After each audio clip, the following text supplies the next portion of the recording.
Issus du public et du privé, les travailleurs dans la région du Nord ont convergé au boulevard de l'Indépendance. Tous en uniforme, ils se sont exprimés à travers le défilé, exhibant leurs pancartes, ce qui en disait long sur leur satisfaction pour le travail abattu par le ministère du Travail et de la Sécurité sociale et le patronat pour la politique mise sur pied pour l'amélioration des conditions de travail au Cameroun. La place de l'Indépendance au quartier Rumdeadia, le point d'orgue de la cérémonie, a eu droit au défilé de circonstances.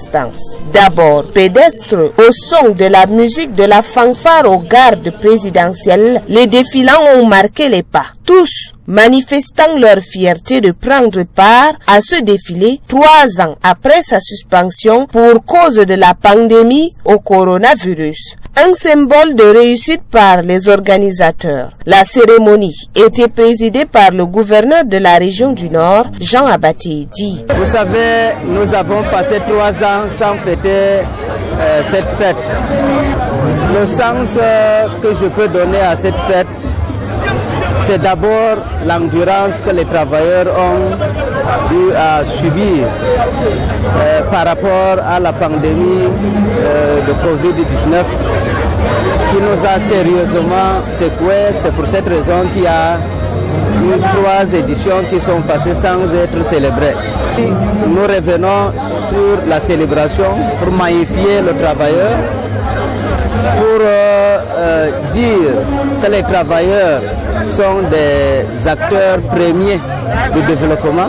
Bien que ce soit une journée de fête, la journée internationale du travail, certains ont tenu néanmoins à rappeler aux employés que le pendant naturel des droits est constitué par les devoirs. Je dois dire que le 1er mai, c'est, comme on le dit partout, c'est la fête du travail. Mais je crois que pour moi, c'est une fête de prise de conscience des travailleurs. C'est-à-dire qu'ils doivent s'auto-évaluer pour voir s'ils sont vraiment à la hauteur de ce qu'ils font et s'ils sont vraiment des bons travailleurs.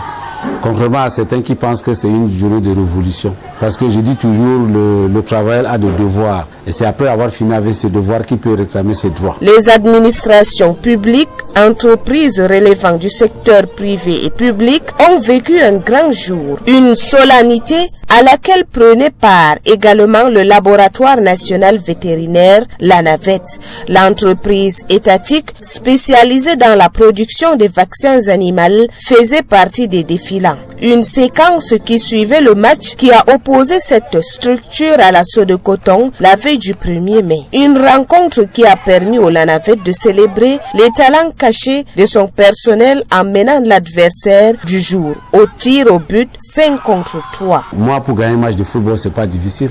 C'est pas du tout difficile. Les 15 dernières minutes suffisent. Si vous voyez très bien, ce sont les 15 dernières minutes qui ont fait changer le match. Et la détermination hier, j'ai galvanisé les joueurs. Ils ont remporté le match contre l'assaut de coton. Je crois que c'est un problème de coaching également. Et ils savent que je suis un ancien footballeur, un ancien professionnel, si je peux le dire comme ça. Donc, ce qui fait que ma présence au stade a valu cette victoire. C'est tout à fait normal. Vive le 1er mai, la fête du travail pour les travailleurs du Lanavette était similaire à celle des autres. L'émotion de joie exprimée d'avoir pris part au défilé pédestre et motorisé. Le Lanavette et ses employés ont contribué à la fête. Les petits plats ont été mis dans les grands, une ambiance qui concourt le travail fait en amont pour mettre le personnel dans les conditions d'échange sur les expériences professionnelles, d'où les récompenses à ceux qui se sont distingués par leur labeur. Au niveau du Lanavette, nous avons remarqué certaines personnes qui étaient engagées, déterminées à la tâche, et il était question de les récompenser. Vous avez vu par exemple le personnel masculin de l'année 2022 qui a été récompensé, le personnel féminin de l'année 2022 qui a également été récompensé. Et en plus, l'année passée, 2022, nous avons produit un volume de vaccins que le Lanavette n'a jamais produit depuis sa création. Ça m'a amené également à donner de plus de motivation, n'est-ce pas, à tous ceux qui sont impliqués dans la chaîne de production des vaccins. Ça veut dire que la direction de production des vaccins, la direction de contrôle qualité et le service de maintenance. Pour ce qui est du laboratoire national vétérinaire, en matière du travail, beaucoup est déjà fait, mais le reste est à venir.